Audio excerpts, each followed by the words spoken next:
बिस्मिल्लाहिर्रहमानिर्रहीम। अस्सलाम वालेकुम।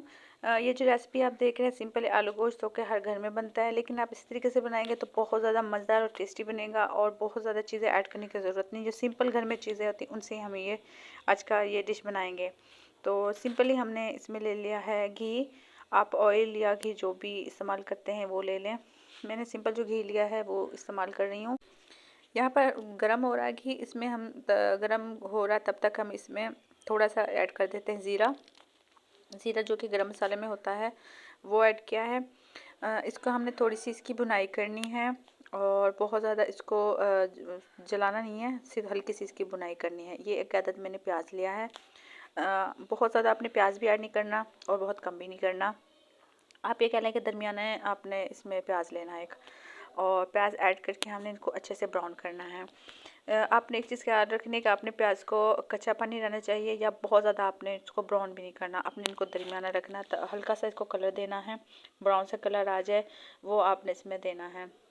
सिंपली होता ये है कि हम जो घर में रेसिपी तैयार करते हैं वो इतनी मज़ेदार या टेस्टी नहीं बनती जितनी कि हम बाहर वो खाते हैं। तो बस ये बनाने का थोड़ा सा तरीका होता है, वरना बनती ही हो ये है, बहुत ज़्यादा चीज़ें ऐड करने की ज़रूरत भी नहीं होती। सिंपली जो हम बनाते हैं ईज़िली हम उसी तरीके से हम इसमें वो जायका ला सकते हैं। चिकन मैंने ऐड कर दिया है। चिकन इसके साथ ऐड करने के साथ इसमें मैंने थोड़ा सा इसमें नमक ऐड करूँगी। नमक से ये होता है जो चिकन का पानी है और जो स्मेल है ना वो ख़त्म हो जाएगी, क्योंकि बाज़ दफ़ा देखा ना चिकन में से स्मेल भी आती रहती है और उसका पानी। हमने बस इस चीज़ का ख्याल करना है कि हमने ना कोई भी सालन है कुछ भी आपने उसकी बुनाई अच्छे से करनी है, कच्चापन नहीं रहना चाहिए। तो यहाँ मैं इसको ओपन रखूँगी, इसको हमने बंद नहीं करना, ताकि इसकी जो पानी है ना, जो चिकन का पानी है बिल्कुल ड्राई हो जाए। और यहाँ देखें बिल्कुल ड्राई हो चुका है, इनको मैं पलट रही हूँ। बिल्कुल खुशक करना है, इसमें से स्मेल भी चली जाएगी, कच्चापन भी चला जाएगा और काफ़ी टेस्ट चेंज हो जाए। जल्दी जल्दी में हम ये करते हैं, हम चीज़ों को बनाते हैं तो वो जल्दी में बंद हो जाती है, लेकिन वो जायका वो टेस्ट नहीं आ पाता जो कि आना चाहिए। फिर हम ये कहते हैं पता नहीं कहाँ कमी रह गई थी, अब पता नहीं उसने क्या चीज़ ऐड की थी। चीज़ें सिंपली होती है जो हम नेचुरली घर में यूज़ करते हैं। इसमें मैंने अदरक, टमाटर और हरी मिर्च का जो पेस्ट है वो डाल दिया है। क्योंकि शोरवे का बना रही हूँ, कोशिश करिएगा बारीक रखा करें, क्योंकि मोटा होगा तो वो फिर शोरवे में जो होता खाने में मुश्किल होती है वो फिर नज़र आता है। तो इसलिए मैंने इसका पेस्ट बना लिया था।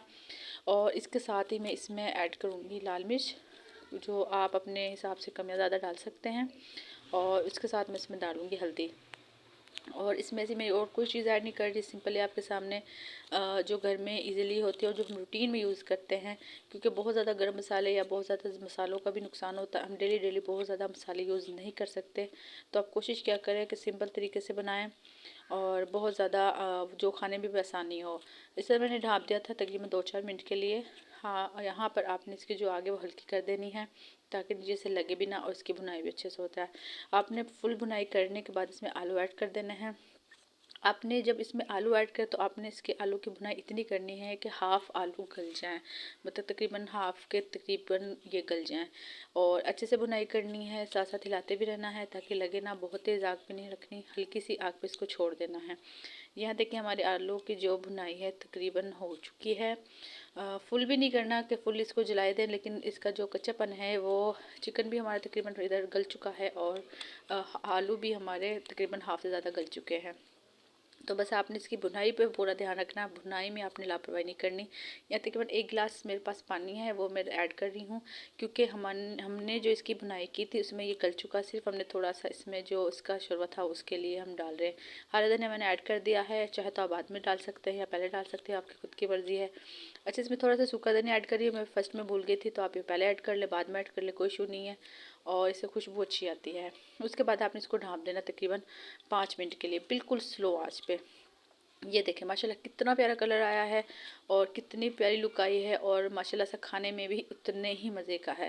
तो हमने इसमें कोई ऐसी चीज़ ऐड नहीं की जो आप ऐड नहीं कर सकते, सिंपल तरीके से बना सकते हो, इजीली बना सकते हो। सिर्फ ये है कि आपने ये छोटी छोटी सी टिप्स हैं, इनको फॉलो करके अगर बनाएंगे तो ये बहुत मज़े का बनाएगा और जो खाना है आपका बहुत टेस्टी बनेगा। तो इंशाल्लाह आप भी बनाइएगा, ट्राई कीजिएगा और मुझे लाजमी कमेंट्स में बताइएगा आपने कैसी बनी। तो इंशाल्लाह मिलते हैं अगली वीडियो में। अल्लाह हाफिज़।